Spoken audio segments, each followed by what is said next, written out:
Ladies and gentlemen, welcome to the 3-0 Take, where we talk all things Major League Baseball. Here's Kyle Corwin and Nate Reyes. It all starts right now. Welcome back to the 3-0 Take, presented by Big League Chew. This is episode 282. I'll be your host, Kyle Corwin, and I'm here with my co-host, Nate Reyes. Nate. KC, what up, dog? Chasers, what up? How we doing? Chasers, what up? Gotta give the Chasers some love. OGs. What's up, man? What's new? Well, I forgot my wallet going to Costco today, so that was fun. And if you've ever been to Costco, I know I already told you this story, but for the people who haven't heard I can't go there. If you've ever been to Costco, well, maybe this is just Northern Virginia Costco's, I don't know. But when you go to get gas at Costco, which, by the way, is like $12 a gallon, can we just talk about that for a second? Yeah. We're getting into the moon landing conspiracy at the end of this episode, the 3-0 fake number 2, but I'm starting to think there's some conspiracy business going on with gas prices. I waited through the whole line. When you go to Costco, again, possibly just only in Northern Virginia, you have to wait because there's like 10 cars at each pump, and you just got to fall in line. So I'm over there trying to be quick and efficient because the parking lot's just packed. I was like, all right, we need to get through this line, go in and get the groceries, and be out. Wait through the whole line. You're going gas first before groceries. Yeah, because I'm able to formulate my plan of attack. Like, okay, these are the things I know we need. Mm-hmm. This is where I'm going to go to the store first, and then I'm going to go here, bounce over here, grab that, and be on my way. Mm-hmm. I sit through the whole line, go to grab my wallet, and I'm like, no, it's in here somewhere. It wasn't in there. It wasn't anywhere to be found. In fact, it was miles away back at the apartment. You hate to see it. I hate to see it. So then I had to go over, come back, and then do the whole dog and pony show again. You got to get the Apple Pay, I think. I think that's the move. And I know there's people saying, "Whoa, you're a freaking idiot. Why don't you just pay with your phone?" I'm not. No. I'm old school still. I pay with a credit card. How is a credit card old school, by the way? Like, are you a pocket check kind of guy before you get out the door? Yes and no. Yes, in the sense that if I know I'm going somewhere that I'm going to be gone for a while, I'm going to check, make sure I got everything. Yeah. But when I'm more so sometimes in a hurry, I'll look around because I only have 2 or 3 spots where I only ever set the important things that I need before I leave. All right. And if I just do a quick glance and I don't see anything, I just assume like, oh, I've got it on me or it's in my car or whatever it may be. Mm-hmm. Clearly thought I had my wallet on me and got over there, and that was my morning. So we got this like little like entryway like table thing, like those like skinny tall tables where it's just for like a plant and a couple pictures, and we got this little like tray, like this little like tile tray, and that's my spot. Keys, wallet every day. When I come out, keys, wallet right there. Boom. And then occasionally the golf tee, because I always leave it in my hat and I forget about it. So there's a couple golf tees in there. That's the move, I'm telling you. Just need a little tray by the front door. Boom. Boom. Bada bing, bada boom. Keys, wallet right there. Cooking with gas. Never again. But I have anxiety about Costco, so I don't like using the word anxiety, but like I genuinely hate grocery shopping just at a regular grocery store. Like it changes my mood. It affects my day. And when I'm looking around at people and I'm like, why are you in my way? Or when are you planning to move? Because I got to get to those tomatoes. And you've been there for a hot second. The people that really get me are the ones just walking, especially in a Costco, have zero self-awareness. Like, oh yeah, you need to go in there with a plan. Like, just have a plan. Clean it up or get out, because the line is about 1.5 miles long behind it, and I got to get through to get to where I'm going. And those carts are like the size of like, dude, it's a small tank. They're huge. I can't do it there. you could run somebody over and severely, possibly even kill them with that cart. Yeah, you're taking toes off. If you got a full cart, toes are being lobbed off. It's madness. Look out, kids. But I will say, I love Costco. I'm not gonna trash it, but I ended my second visit to Costco today with a nice hot dog and soda combo, which is $1.50. What? $1.50 gets you a hot dog and a drink. I think that's just worth the membership alone. It is. It really is. The pizza slaps too. The pizza hits. Bro, whole pizza for $10, and it's like 16 slices. Come on now. You just sold me. I think. Go get the membership. I think I'm gonna. Costco I had it a few years ago, but I just never went. Now it's the move. There's only a couple places I'll freely promote on this podcast, and it's Dunkin' Donuts and Costco. Like, isn't it it's not that bad, right? Isn't it like $50 for the year or whatever? Yeah, like $50-$60. It's worth it. The gas alone pays for the membership, and then anything you get in the store on top of that. All right. But we're not here to talk about Costco. No free ads. That's for our. Well, no, that's one of the places I'll freely promote. Limited free ads. We do have to. Somebody had asked. They'd followed up the last time we mentioned Costco because we said we were going to become a Costco podcast. Somebody was curious if we were going to make that happen. I mean, we can. We made the 3-0 fake a thing. What was that? What was that Dane Cook movie back in the day? It was like Employee of the Month or something like that. You ever see that? Yeah. And they have like this little like hideout where they take the lift up to like the third row of the shelves, and they have like this whole like setup in there, and all of them are just chilling, reading magazines. Are you saying that we need to find? We need to get Costco a studio, and we need to set up a studio in Costco studio. Love that. All you gotta do is walk in with a vest and a name tag, and you can own that place. You know what I don't love, however, Nate, is Max Scherzer getting hit with the oblique injury. Just brutal news for your fantasy team. For those who day after I traded, for those who are curious, Nate goes out and trades for him in fantasy, and then just gets hit with this horrendous news. Brutal. Tough break, kid. Tough break. Shout out to James. I did have Jesse Winker also included in that deal, so that helps soften the blow a little bit. But I'm like, dude, come on. Boys are trying to get back on the map, off to a rough start. It's all good. I'm not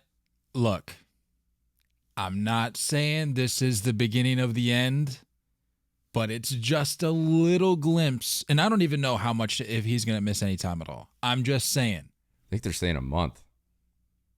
That's what I read. At least. I'm just saying. What have I been alluding to these last few weeks? Nobody wants to believe me. Everybody's on the Mets hype train. I said, no, just give it time. And again, I'm not happy that this happened. I love Max. I think he's one of the best competitors in the game, one of the best pitchers in the game. But there's just something about the Mets. They can't get out of their own way. And not that this was anybody in particular's fault, but these are just the things that happen. And they build and build and build, and it snowballs. And by the end of the season, it's like, well, wait, where are the Mets? Well, they Meted. That's what happened. And I'm just saying. I disagree. I think they'll be okay. Of course you think they're going to be okay. Be okay. Well, they have depth. Okay, well, let me ask you this. Your big selling point on the Mets, Max and Buck. Okay, well, you're potentially losing Max he's going to be on the shelf potentially for a little while, assuming some other news comes out in the very near future. But what does that say about your selling points? I mean, it's the mentality in the clubhouse is already changed. When they showed up, that's the switch that got flipped. So their presence is still there. The mentality is still there. The goals are still there. They still have that roster depth. I mean, Chris Bassett, Taijuan Walker, guys like that are going to have to step up.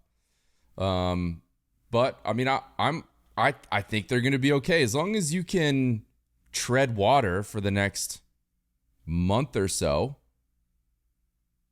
If you could go 500 baseball for the next month or so, it's clear that the NL East is not off to the hottest start, right? The Phillies are, I don't know what the Phillies are. The Phillies are confusing the hell out of me.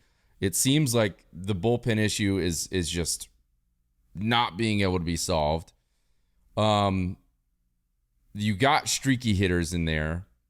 Now we're talking about this Bryce Harper elbow thing. How is the shot going to help him out? Does he need to sit out for a long time? Is it going to affect that hot streak he's on? Right? So Braves, you still got like a little bit of that. I think there's a little World Series hangover going on. Matt Olson is ice cold. Like, let me just run through the standings here real quick. Entering Monday, because it seems as though the Mets and Phillies are currently playing. Is that correct?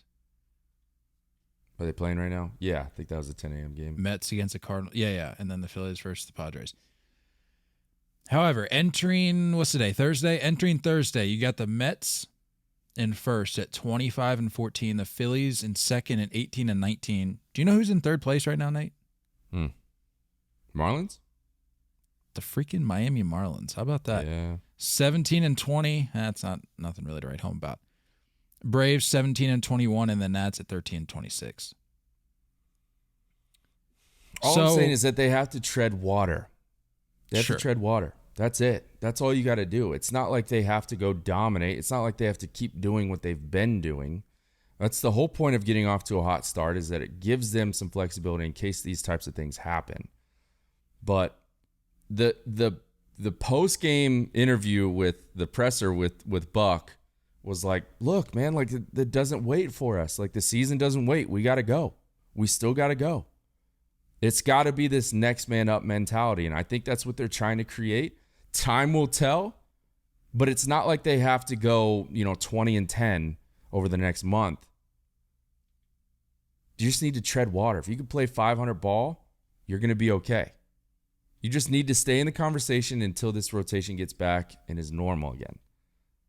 I just don't feel like there's treading water with the Mets. I just feel like they're either incredibly hot. The old Mets, yes, but this Mets team is deeper. I'm telling you, and the clubhouse is different. You got role players and stars, and they're all doing their thing together, and they're all pushing in the same direction. I'm telling you, it's different.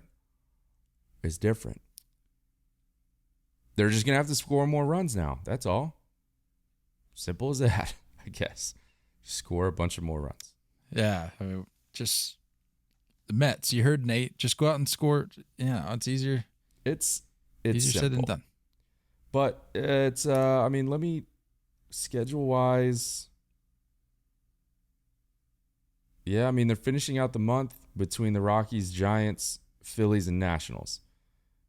So they're gonna hit this rough stretch pretty soon where they're gonna play good teams. You just got to tread water. That's all they got to do. That's all they got to do. They're sitting with a 6-game lead. If they can stay to like a 2 or 3 game lead by the time DeGrom and Scherzer are back, I think they're going to be okay. Fair enough. That's a reasonable enough take. Another injury update. Chris Paddock of the Minnesota Twins. He's on the shelf for a while. Yeah, old TJ. Old TJ.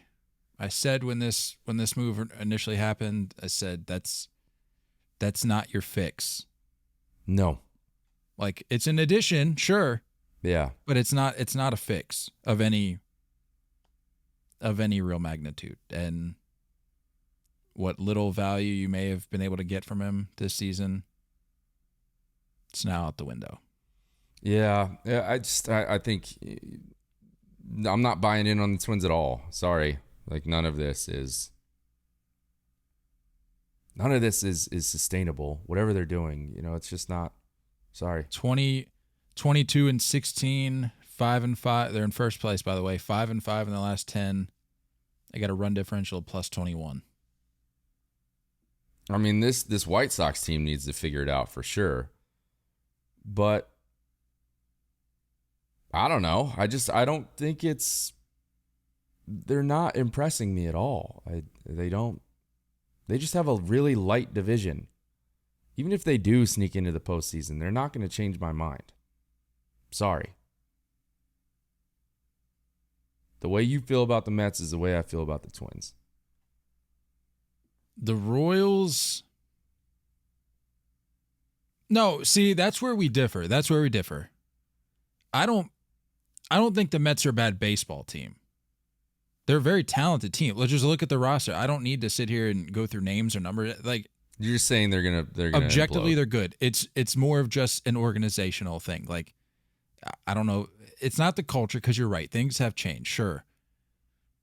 I don't know how to describe it. It's just this like black cloud over the Mets. I can't really explain it, but I don't think that's gone yet. Maybe soon. I just don't think it's gone yet, which is why I'm not fully sold on them yet.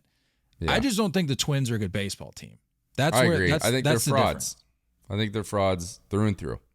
The second they signed Correa, I was like, you guys are frauds. You're just trying to sell quick tickets. That's it. You're just trying to fill the stadium as quick as you can, knowing that, hey, it's a great year if we sneak into one of the wild card spots. But it's not going to happen. We've talked about how deep and talented the East and the West are. I don't see two teams coming out of the Central. Not happening.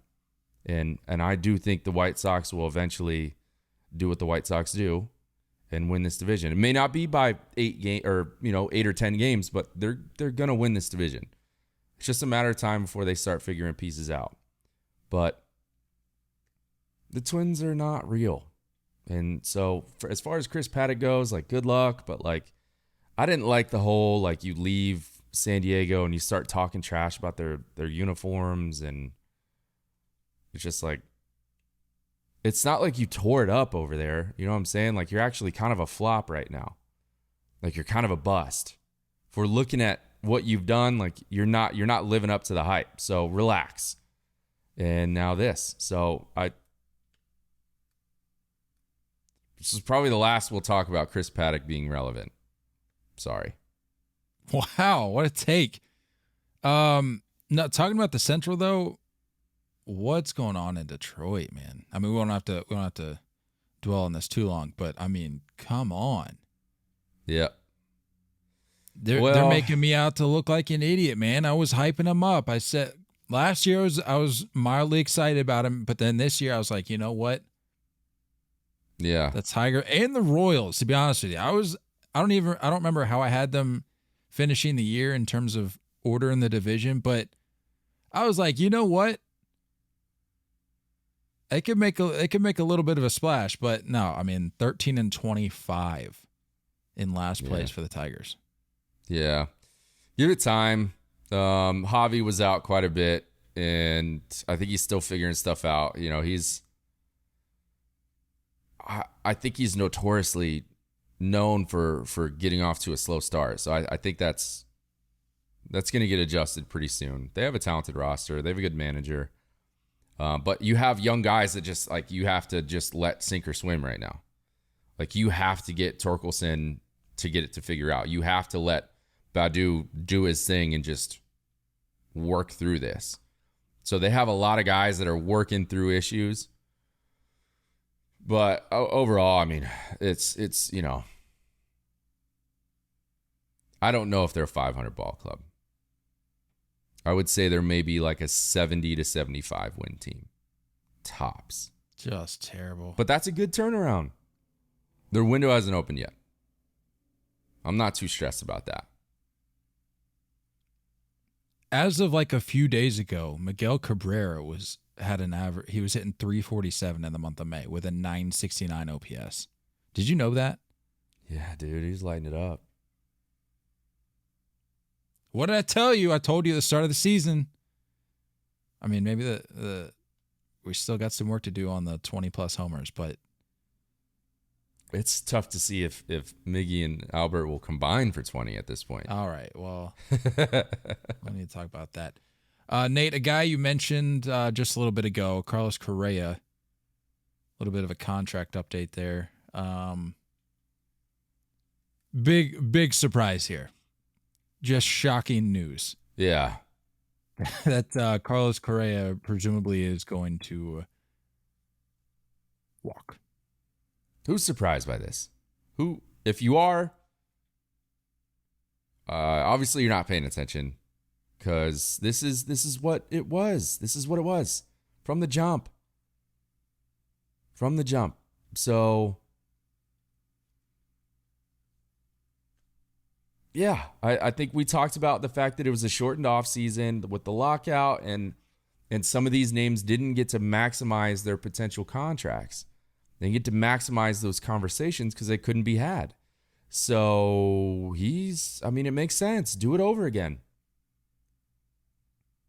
Go light it up, bet on yourself, play for yourself because it's clear the Twins aren't going to put anything together overall. So just play for yourself, ball out, stay healthy, and go sign a new contract this offseason. We knew this was coming.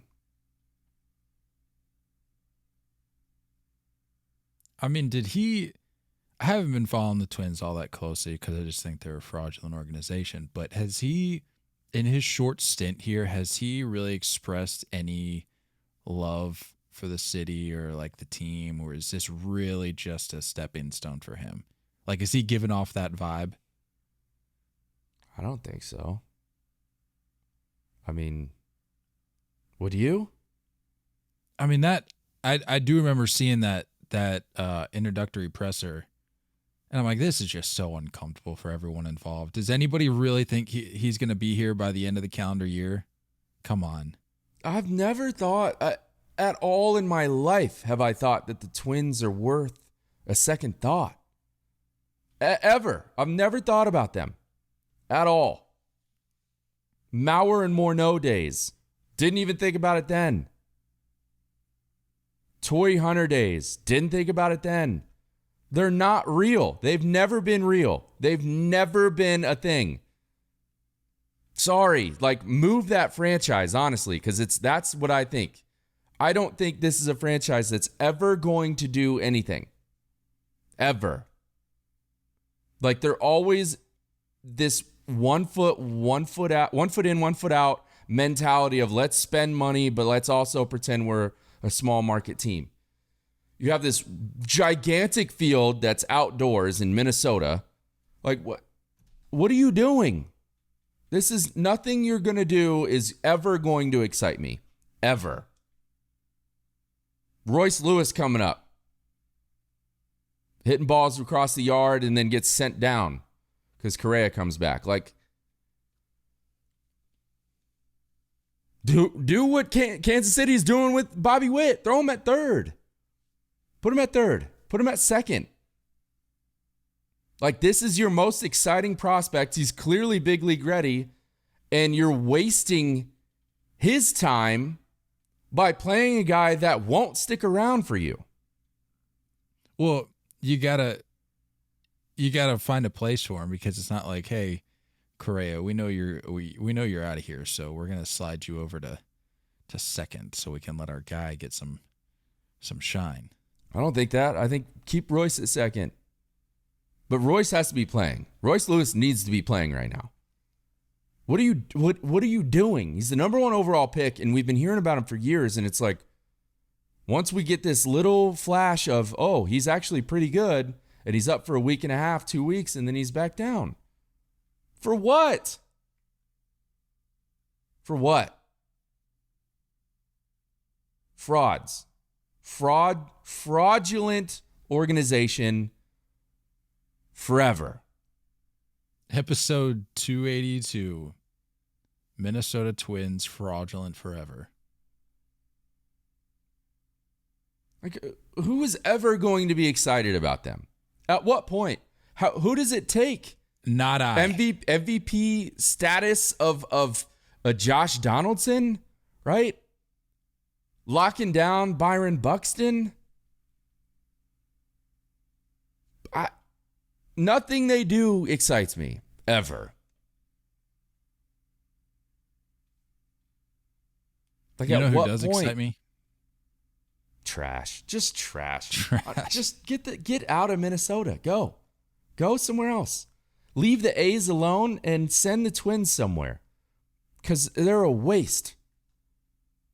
Absolute waste. That's all I got.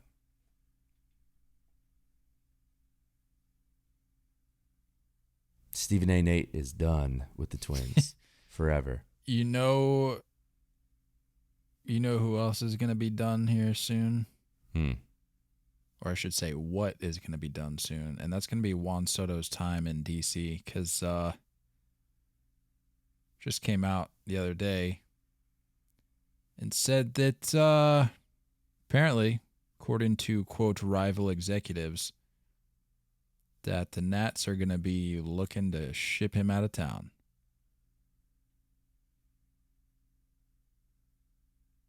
What a waste, man. What just a major L of a move. Are you kidding me? Are you kidding me? I don't get it. I don't get. Here's my question. If there's ever an opportunity to spend money, this is the most opportune moment. What are you saving for? If you knew you were going to get rid of Juan Soto, why didn't you do it at the end of last season when he put up an MVP campaign, MVP-worthy campaign? He was in the hunt for the MVP. Why wouldn't you do something with it then? Don't subject him to this garbage year of a season that you're putting out on the field with this completely lackluster product. Yeah. I mean, this is terrible.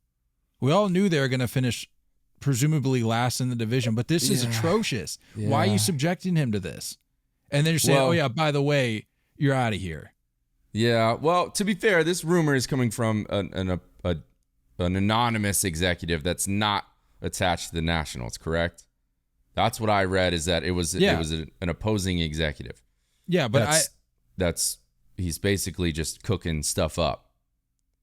I don't know if this is fact. Yeah, I mean, we know how these things go. So somebody from a certain camp throws something out to stoke the fire a little bit, get the gears turning across the league. Yeah, this is a Scott Boras intern posing as an anonymous executive that's with some other team. That's what it is. This is some like little pimply faced 15-year-old who's like fronting as the GM of like the I don't know, the Phillies. Who knows? Or the Braves. I don't know. Apparently people like the idea of Soto with the Braves. I mean, that's a scary thought in and of itself. But my point is, or my thought rather, is that I believe it regardless. Like, the Nationals just do not have the greatest history of keeping guys around, as we've very well seen. I mean, sure, they have a couple examples of somewhat lucrative contracts that they've handed out where it's like, okay, that's cool. But yeah, I feel like some of those instances were related to maybe the World Series win, a la Steven Strasburg, because that followed shortly thereafter. But a guy like this, you let Harper walk. You're going to let Soto walk. At what point?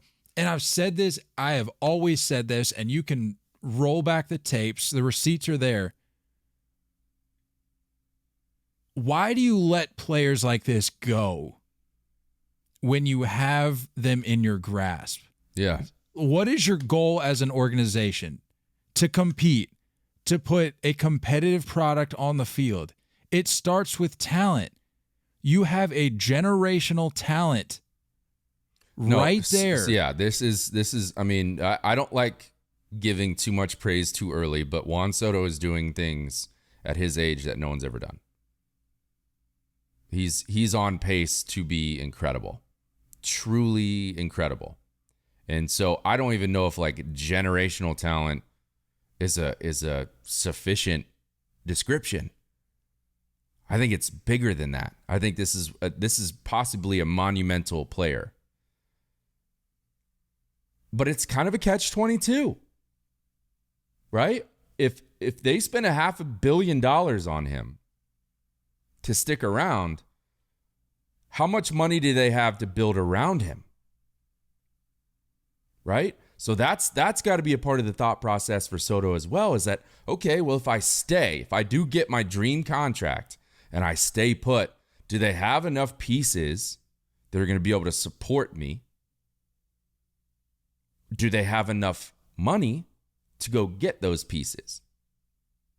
Both of those seem like a no. Right, but you could make that argument for just about anybody. Like we were talking about it the other day with like the Braves for an example. He's not going to get that money in Atlanta for the way that they wheel and deal. He's not going to get that money in Atlanta. And then you look at these other seemingly multi-trillion-dollar teams that are out there. They've spent crazy money already, because that's like for the Dodgers, for example. It's like, sure, it's like, well, they got lots of money. Well, they've spent a lot of money too. Yeah, well, I know that the Padres are linked to it as well, and it's like, how do you have... You're going to have $1 billion tied up with 3 players. $1 billion. That's not an exaggeration. That's $1 billion locked up for 3 players if you bring Soto in. Between Manny, Tatis, and Soto. How do you do anything else? How do you fill any other spots?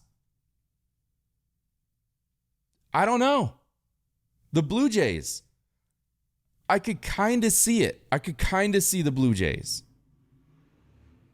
Someone's racing outside, apparently.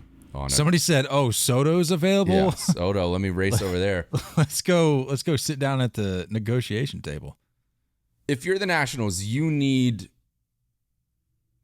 4 big league solid starters, not pitchers, just starters, starting 9 guys, 4 of them, and at least 1 or 2 prospects that are pretty high. In my mind, that's what you need. So if you look at the Blue Jays, I mean, you would say, I'm going to need Teoscar Hernandez. I might need Lourdes Gurriel. I'll take Kevin Biggio because it's clear you guys don't want him. And I'll probably take maybe Danny Jensen or their catching prospect, who's like right around the corner. I don't remember his name. I just looked it up. He's one of the top prospects for sure. Gabriel Moreno. Yeah, you're going to have to ask for quite a bit. And then if you're on the Blue Jays side of things, what does it say to your clubhouse if you give up $500 million to Juan Soto, and then you're going to have to somewhat manage those contracts with Bo Bichette and Vladdy? Not to mention you got Springer on the books. Springer as well. I don't know. I think you're right. I don't know if there is a team that can give the Nationals back what they should get back. If they flip him, they need a lot. And I mean, like, immediately turn yourself into a third place team. Immediately flip back into a 500 team or better. How many teams can just do that with their roster? I don't know. I've thought about this a lot, and I swear to God, if Juan Soto goes to the Twins, I'm gonna lose my freaking mind. He's not going to the Twins. I hope not. Chisel it in stone. Juan Soto's not going to the Twins. And if he does, it's going to be the same crap that Correa did. But I don't think Soto's going to even... Soto wouldn't waste the time of his day to entertain... What was it, a 3-year deal for Correa? Yeah, technically, 3-year deal. Well, a 3-year contract, yeah. Yeah. With the opt-out. Yeah, 2 of them. Soto's not going to waste his breath, and neither is Boris. He's not going to waste his breath with that.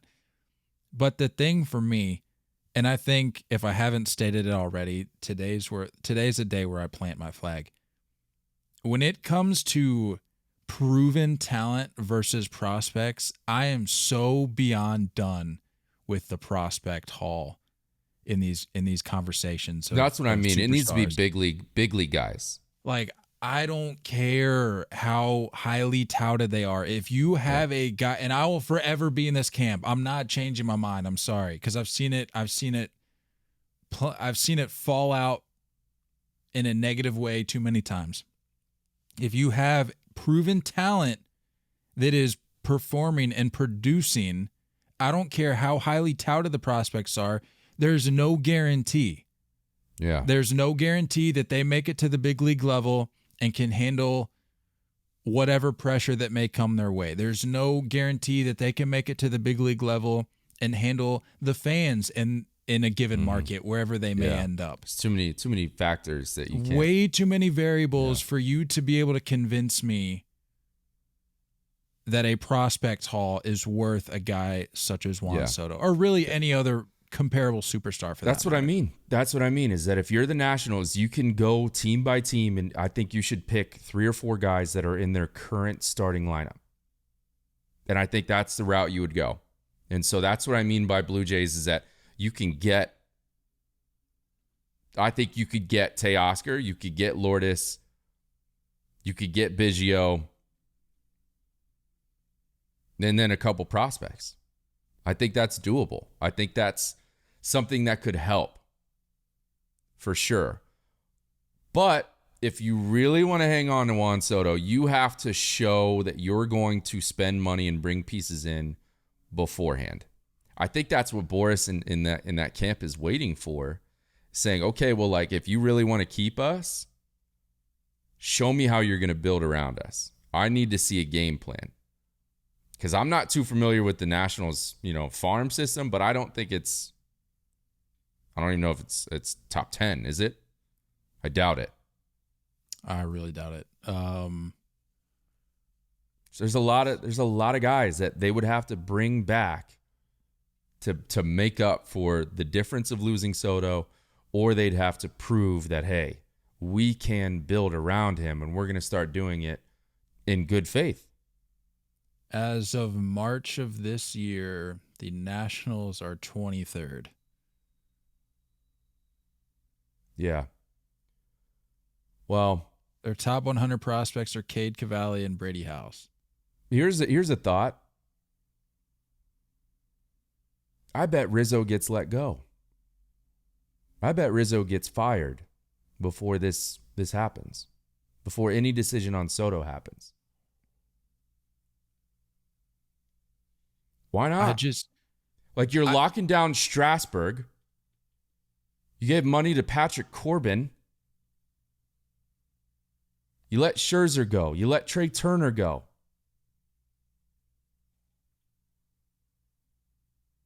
You kept Zimmerman around too long. Carter Kieboom seems like he's Right? No, I'll give a pass on the Zim thing. That's a unique situation. Like, that's more of just still money being spent in not the right direction. Yeah, but that's pocket change. Zimmerman's contracts, all things considered, that's pocket change. Not Strasburg and Patrick Corbin. Those two are bad contracts.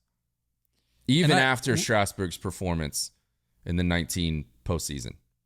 Well, that's the thing. I think we talked about that, and I think our takeaway from that was like, we're okay with some of these contracts being rewarded out for previous results or efforts, if you will. And I think that was one where it's like, it's probably not going to pan out for them moving forward, but tip of the cap to a guy that's, kept for however many years, kept the Nationals in the headlines for whatever reason. I mean, his debut, the hype surrounding him leading up to that and thereafter. I don't know. But to your point, it's still, as it stands today, that's still bad money moving forward. It's bad money. I don't see them hanging on to Josh Bell the rest of the year. No, the way he's playing. I gotta admit, I was doing a little fantasy research. I spend a lot of my days, I know, a lot of my free time just browsing the fantasy app, just It's a must. seeing what I It's a can must. find. Yeah. Seeing what I can find. Josh Bell, I don't remember when it was that I checked. He was like one of the top 10 or maybe top 15 point getters in baseball. So with the way he's been playing, probably not going to be finishing the year in a Nationals uniform. No. You might as well package him with Nelson Cruz somewhere.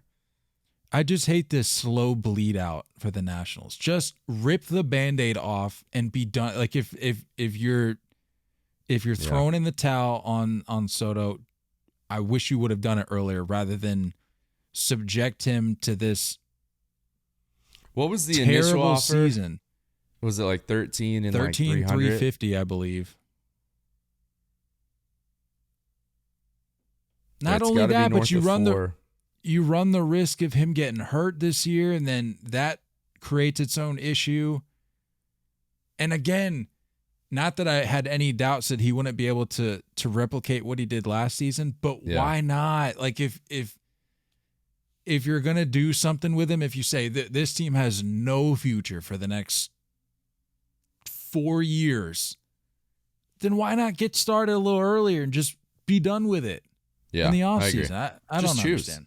Go a certain direction. Flip them or keep them, but do it soon. But I think I have a feeling Rizzo is going to be out soon. I think there's changes coming.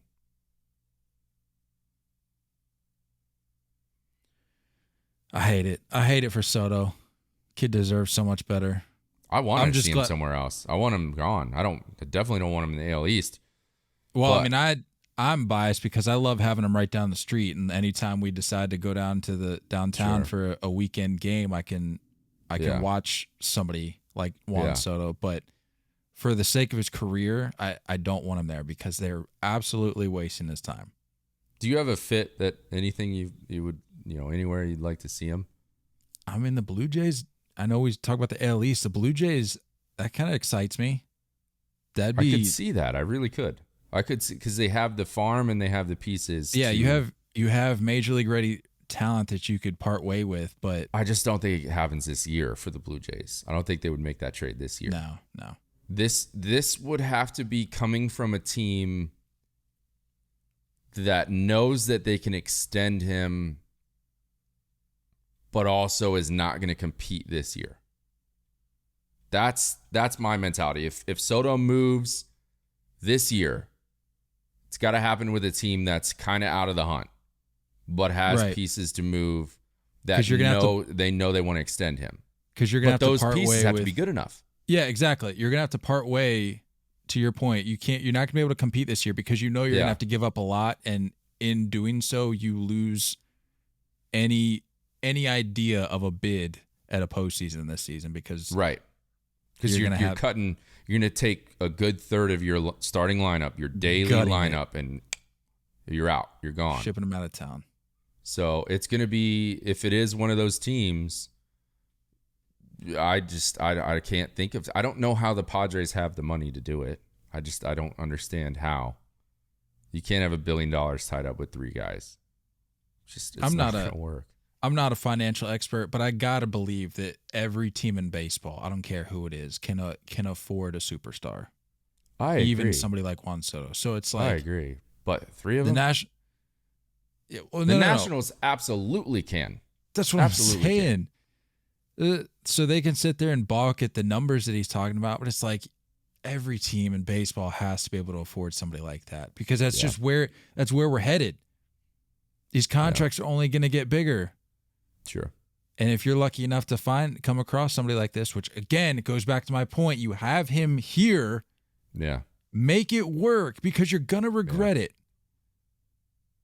You let Bryce Harper walk. What does he do? Goes and wins an MVP. I mean, yeah. Well, whatever. With that ideology, I mean, maybe the Braves, maybe.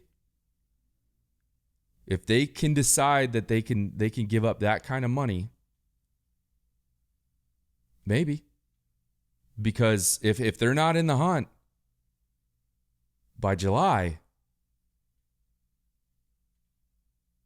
I don't know. I mean, Dansby Swanson, Drew Waters, Adam Duvall, Eddie Rosario. You have the little Contreras brother or Darno. Ozuna. You've got pieces that you could throw at this if you ship it in this year. If you punt this year and you think you could spend money, Atlanta has a lot of big league names that I could see them just being done with. And you still keep your core of Matt Olson, Ozzie Albies, Austin Riley, Ronald Acuna, and your pitching staff. If I'm Ronald Acuna, though, and you bring in Soto for $500 million, I'm ripping up my contract. That's the only thing. That's the only thing is that it's going to be a slap in the face to some of those guys. We're going to run this back. Let's try this again. Yeah. But that means Acuna is probably playing center field every day. Do you want him doing that? I don't know, But man. Imagine that split up. Imagine Acuna, Albies, Soto, Riley. I don't care what you do with 5 through 9.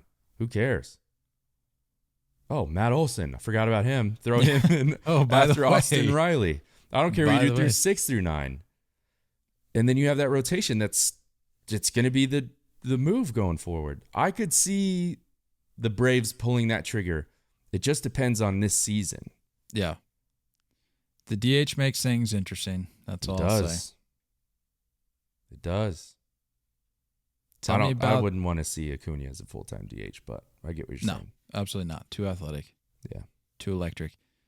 Speaking of electric, tell me about Big League Chew. I got you.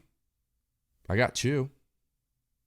Oh! There it is. Which, by the way, I know I mentioned it. It was my transition last episode into our Big League Chew ad read, but I ran out the other day. I was kind of sad.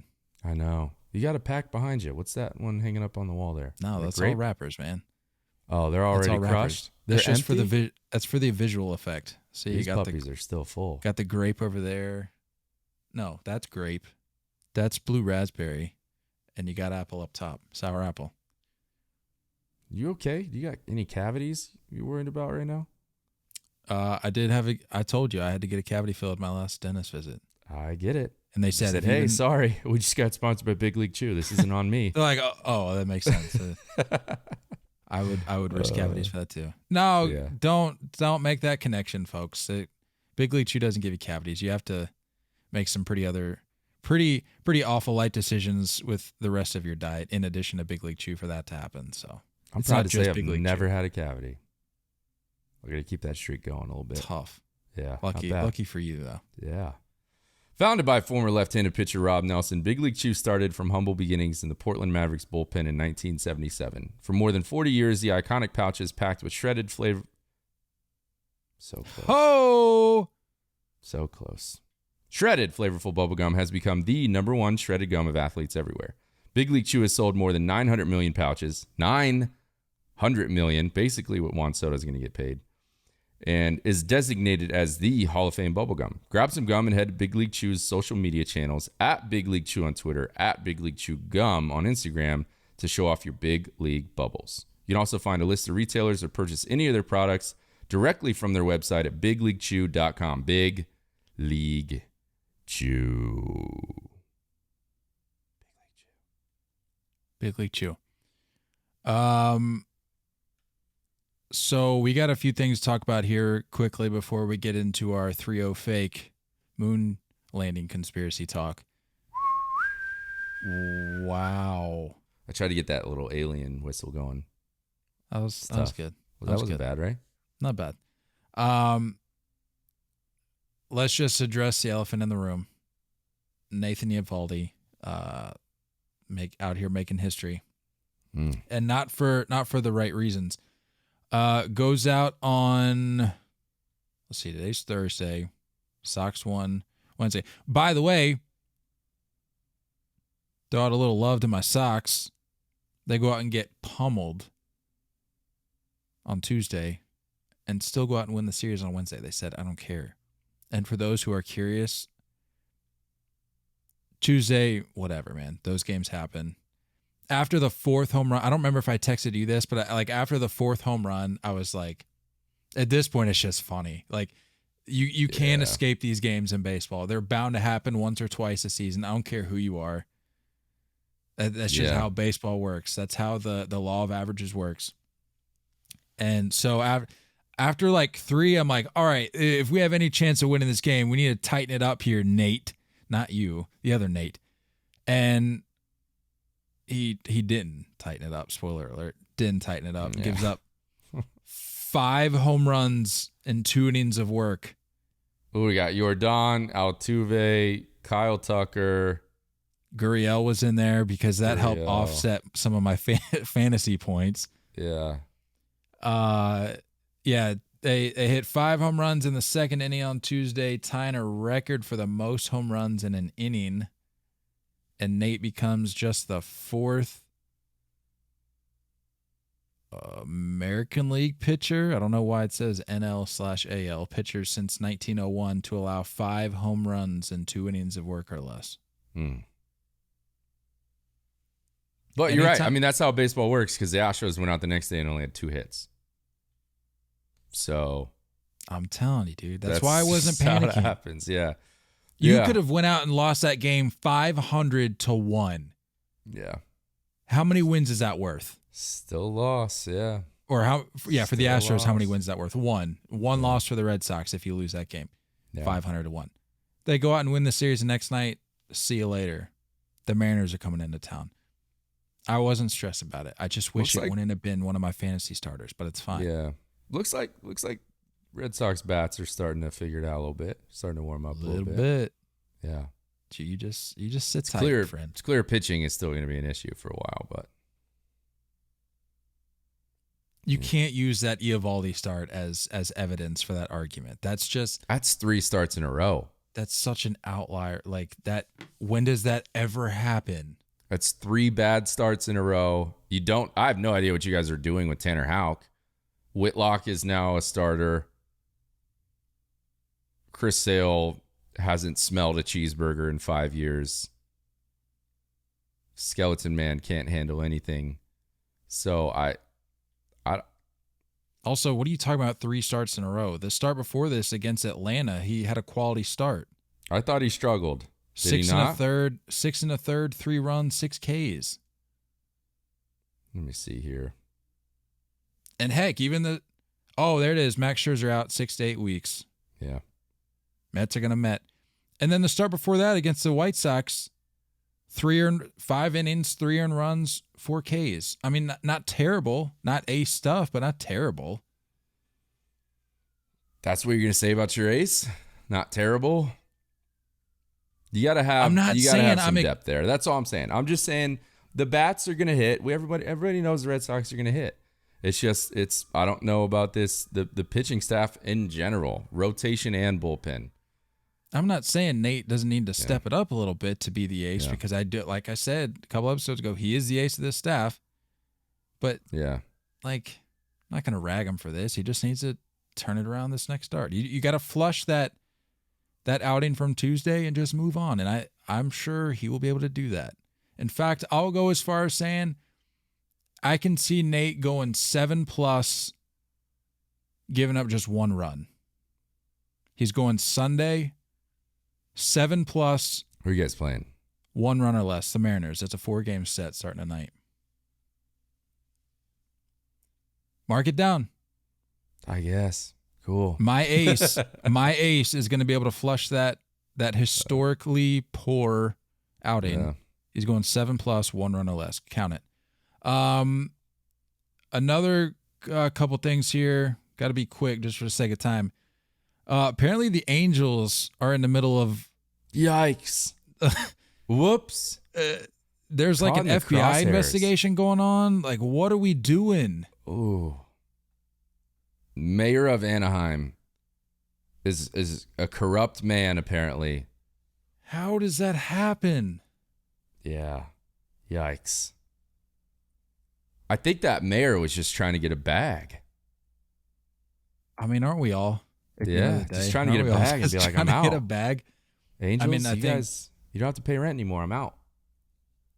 I think the majority of us would prefer to do it the legal way, get the bag the legal way. But all right, so it says the $320 million sale of Angels Stadium to the MLB franchise is on hold amid an FBI probe into alleged corruption by Anaheim Mayor Harry Sidhu. Not a good look. Not a good look. City of Anaheim agreed to sell Angel Stadium and its surrounding parking lots to the team in 2019 for $320 million. It was later announced the Angels would only pay $150 million in cash as part of the deal. Mayor Sidhu is trying to get his quick 150 large and just walk out the door. I'm reading here. FBI Special Agent Brian Adkins wrote that Sidhu, quote, knowingly provided confidential information intended for the sole use of Anaheim and its negotiating teams to the Angels with the intent of concealing his actions from the negotiating team and the public for the purpose of assisting the Angels and himself at the expense of the city of Anaheim. So, at the expense of the city, Sidhu is trying to get his bag. Gotta do what you gotta do, I guess. According to the affidavit obtained by the Times, Sidhu instructed an FBI witness to lie to a grand jury about discussions pertaining to the stadium sale. Tough. Yeah. The old bribe an FBI agent. Everyone's seen Ozark. You can't do that stuff. Sidhu offered no comment on the story. Probably good. Of course Probably not. Good call. That's wild, though. The Angels are crumbling. They just got swept by the Rangers. I'm telling you, dude. Yeah. I'm telling you. Did you see that that stat? I saw it today on MLB Central that Ohtani's given up 12 runs this whole year on the bump. 7 of them have come from Jonah Heim. What is that about? He's got his number, dude. He's like, what, 7 for 7 or something? Like 5 for 5? Going off, dude. 7 ribeyes off of him. Insane. Yeah. That's a lot. That's. I think some people just have like some people's numbers. Just some people that can see guys that most people can't. I don't know. You just wait for it.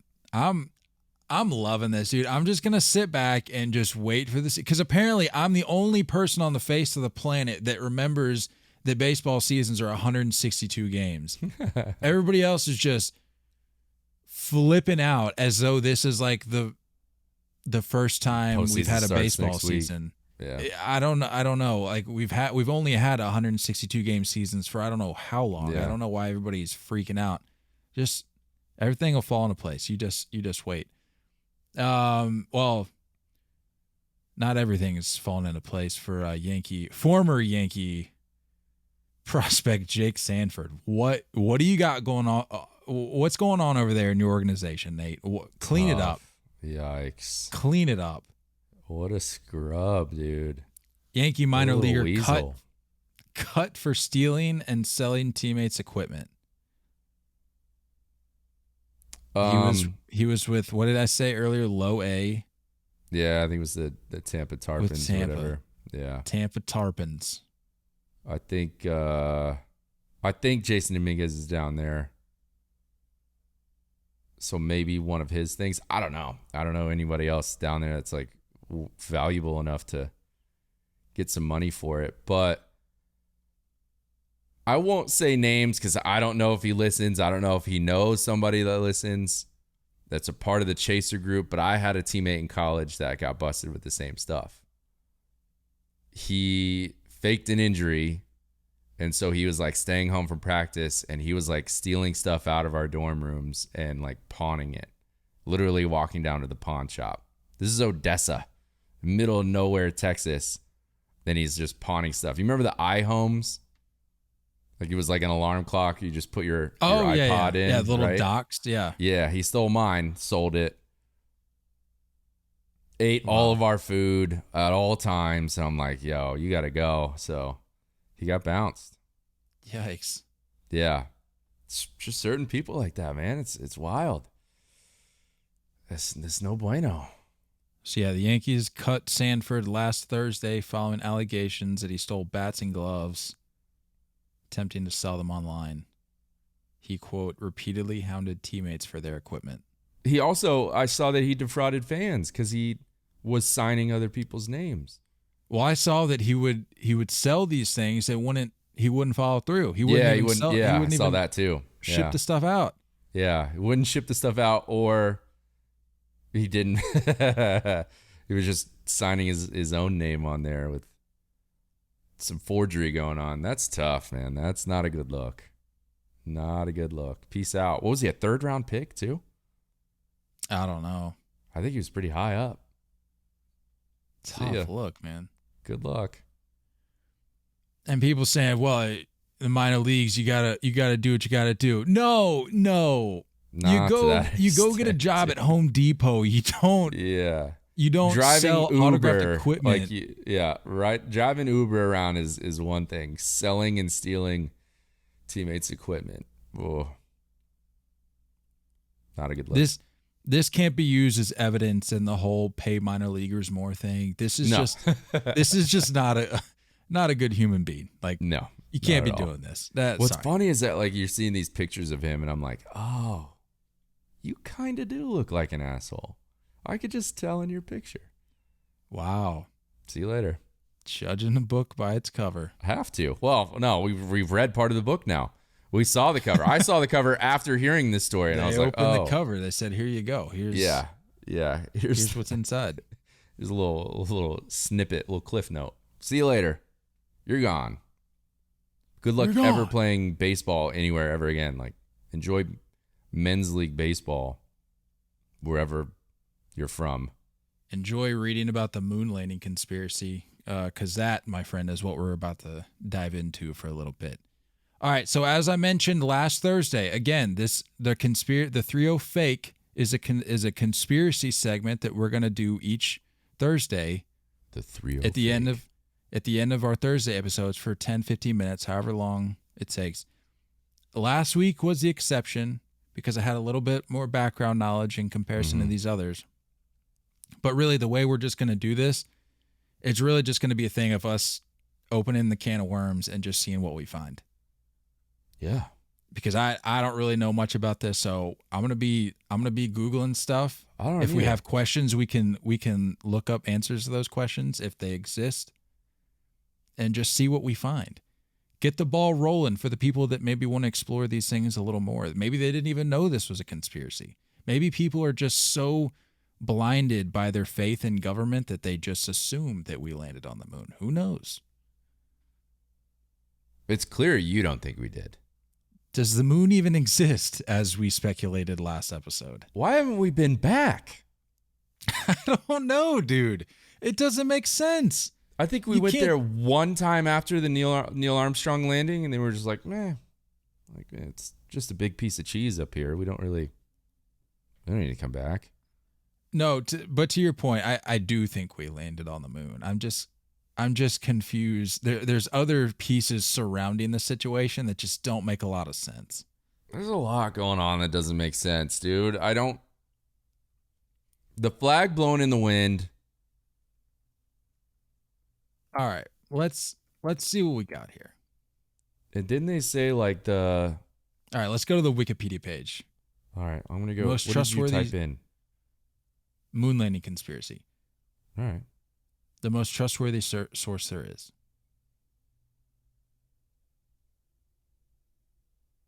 I need to see some bullet points here. The most notable claim is that the 6 crewed landings from 1969 to 1972 were faked and that 12 Apollo astronauts did not actually walk on the moon. This we know. That's kind of what we're trying to figure out. This was because we had to beat Soviet Union up there, right? Yeah. Right. Like this is we wanted to beat them and show force of power. So this is in like the Cold War era, right? Well, this is interesting. Various groups and individuals have made claims since the mid-1970s that NASA and others knowingly misled the public into believing the landings happened by manufacturing, tampering with, or destroying evidence, including photos, telemetry. Is that how you say it? Telemetry. Sure. Sounds good. Tapes, radio, and TV transmissions, and moon rock samples.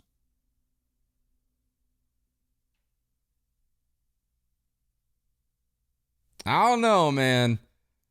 Opinion polls taken in various locations have shown that between 6% and 20% of Americans, 25% of Britons,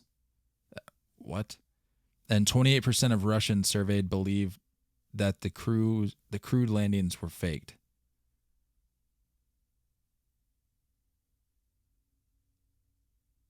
What do you think, man?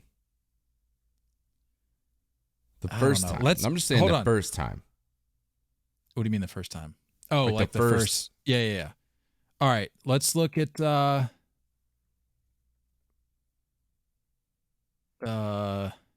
moon landing flag. All right, let's see what this article has to offer. The Royal Museums of Greenwich.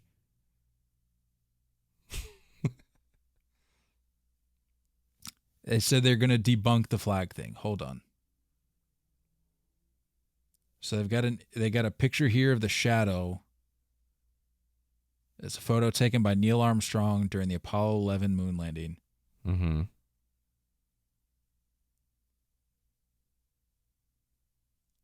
This image has been taken as proof by conspiracy theorists that the moon landings were faked. Surely if the sun were the only light source, then the shadows should be parallel. Doesn't this prove that the whole scene was mocked up in a studio with multiple light sources, creating different shadow patterns? But then it goes on to say, well, no. There's no stars in the photos.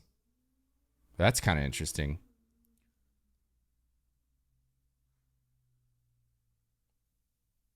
Conspiracy and then they just theory. come back with the press conference and the boys were like, oh, I don't remember seeing any stars. Did you? No, I didn't see any up there. Why would there be stars up in space? That's crazy. One of the it's the darkest place. Like, it's darker than anywhere, right? It's darker than anywhere we could be on Earth, and we see stars down here. How do you not see stars up there? All right, this says Buzz Aldrin saluting the proudly waving American flag on the moon remains one of the iconic images of the Apollo 11 mission, a declaration of U.S. supremacy over space race rivals, the Soviet Union. But if there is no atmosphere on the moon, there is no wind, so why is the flag waving? That's what I'm saying. Is this the proof that conspiracy theorists have been seeking? It says, look again at the image. If you're following along to this segment, go ahead and pull up the image. Just type in Buzz Aldrin saluting U.S. flag. It says, look again at the image, and in particular along the top edge of the flag, and you will find the answer. A telescopic pole has been extended along the top in order to make the flag fly proudly. Yes, in parentheses, NASA really did think of everything.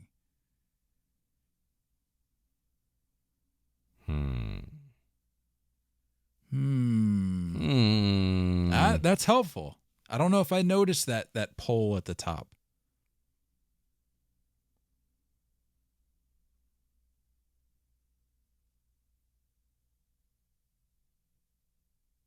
Some footprints going on too. What's up with the footprints? Isn't there something? Isn't that from them? Yeah, I thought there was something about those footprints. Well, before we get to that, right? Here, this addresses your earlier question. Conspiracy theory number 5. If we really went to the moon in 1969, why have we never been back? That's what I'm saying. Like, why? All right, let me read this.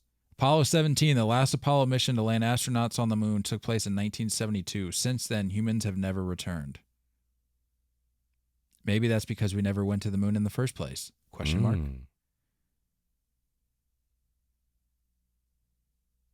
All I keep seeing is this, all these shadows and stuff. It says this was no grand conspiracy. This was geopolitics. The answer is we changed our priorities, someone said. From a combination of the Vietnam War, but also there was this geopolitical element of thinking we've won the race. Just as we got good at doing science on the moon, we abandoned it. I don't know. How do you just go to the moon, the thing we've been staring up at for decades, for centuries? We make it up there after this valiant effort, this national campaign to get up there, and then you're just like, well, check that nice. box. We just don't do that. Yeah. Unbelievable.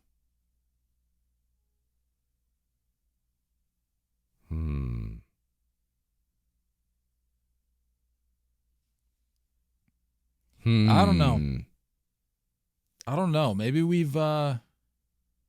maybe collectively we've debunked the moon landing conspiracy with a little help from Wikipedia. I think we solved it. The flag in the wind one really that's the one that I think messes me up a little bit. Yeah, but did you look at the picture and they said it was a telescopic pole keeping it straight at the top. But there's like waves in the wind or waves in the flag. It's like wavy.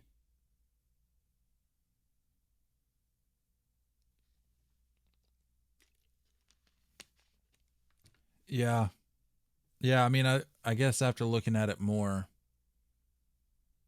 it would just kind of like fall. That's what I'm thinking. Why if would it's it hanging? If anything, it would like go up, right? Or yeah, I guess fall isn't the right word. I guess it would just be more. I don't know, man.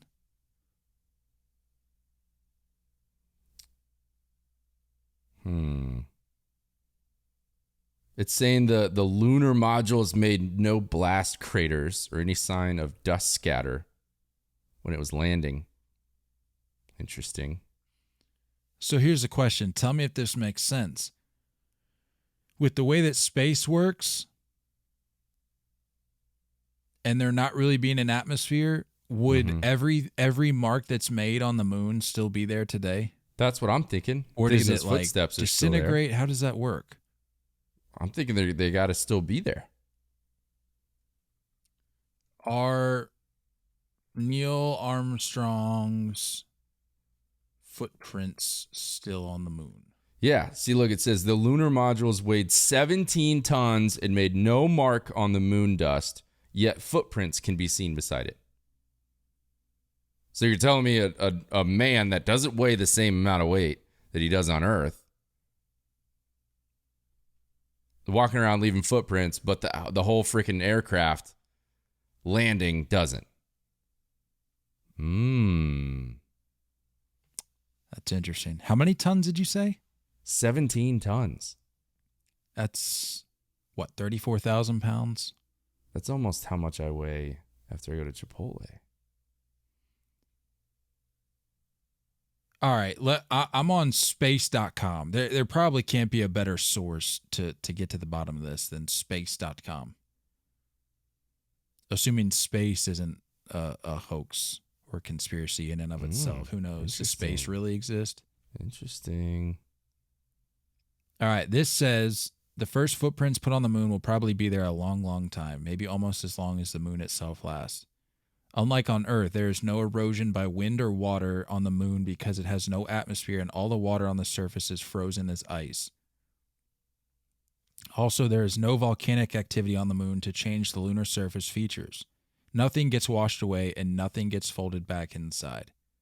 However, the moon is exposed to bombardment by meteorites which change the surface. One little space rock could easily wipe out a footprint on the moon. And since the moon has no atmosphere, it is exposed to the solar wind, a stream of charged particles coming from the sun, and over time this acts almost like weather on Earth to scour surfaces on the moon, but this process is very, very slow. So it sounds like they should still be there. What are you finding over there? I'm finding that there apparently is like a bunch of stuff missing. Like blueprints of the crafts are gone. Like the design of the little crafts are gone.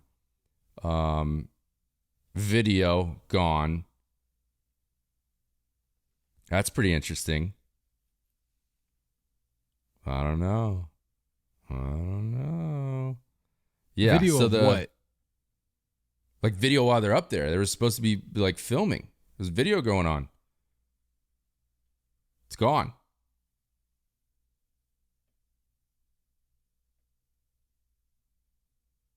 Apollo 11 missing tapes. See?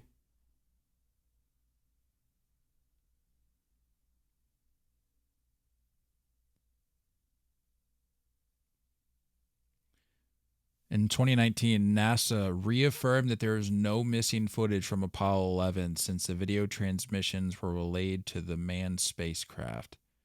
Likely story, NASA.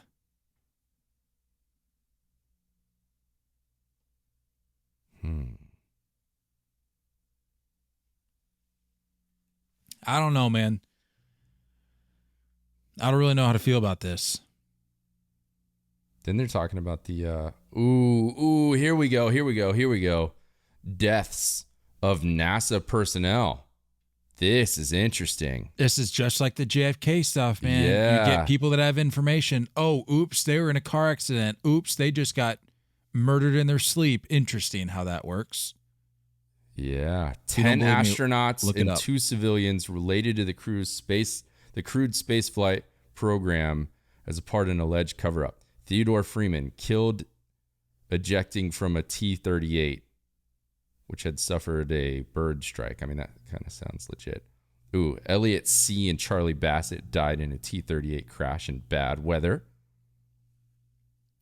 3 guys killed in a fire.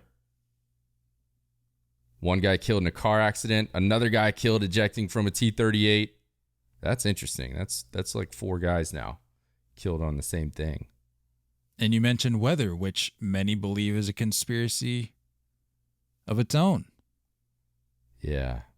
Another guy, 2 guys killed in crashes, plane crashes, or whatever X-15s and F-104s are.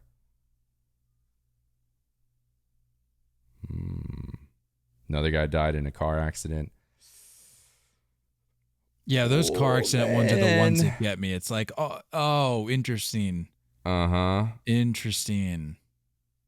Yeah, the number of deaths within the American Astronaut Corps during the run-up to Apollo and during the Apollo missions is similar to the number of deaths incurred by the Soviets during the period of 1961 and 1972.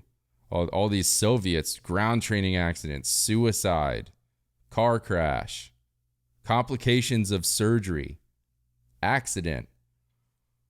Oh, man. Come on, dude. What are we doing? All right, well, I'm fully hopping on board. Fake. I will say, I was probably moderate on the scale here. I was probably moderate, favoring the side of truth. So I was probably like middle.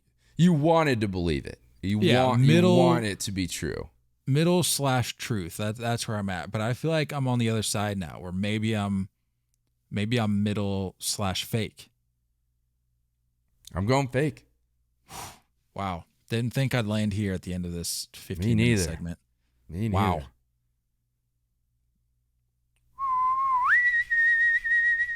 The 3-0 fake. We're basically Mythbusters. I mean, you read through Wikipedia enough, you're going to discover a lot of stuff. Okay. Just another day at the office. What's our number what's the 3-0 fake number 3 going to be next Thursday? You want to do the Denver airport? I'm down. That one's deep. That one's fascinating, dude. The Illuminati, what's the name of that horse statue out in the front? Blucifer, which that just It's a giant blue horse That's with red eyes. Yeah, that's got to be intentional. Naming a horse after Satan. Come on. Yeah. A little play on words there. Play on words, yeah. I mean, come on. All right. I'm the down. Fake number 3. The Denver Airport / Illuminati. There you have it. That's very good. The hand effects.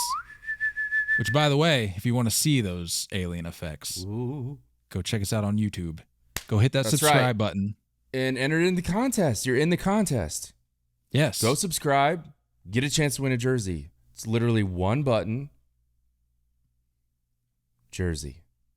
1 in 498 odds. I mean, why not? What do you got to lose? Get it done.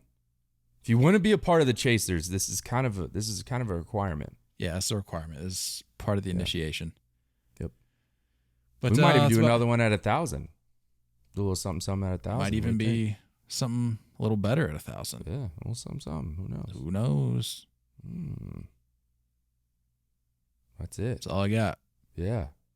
Let's have a good weekend. Let's just crush it this weekend. Through and through, everybody. Just crush it. Whatever you're doing. If you're on the couch and you're watching baseball all weekend, crush that. Crush that extra slice of pizza. Even when your girl's like, are you sure you want to eat that? Crush it. If you're going to the gym, crush it. If you're going to a ball game, crush it. What do you think? Is that fair? It's fair. That's fair. Yeah. Sounds like a heck of a weekend. Don't go chasing curveballs. We love y'all, and as always, looking forward to talking more baseball with you guys soon. Until next time, stay filthy.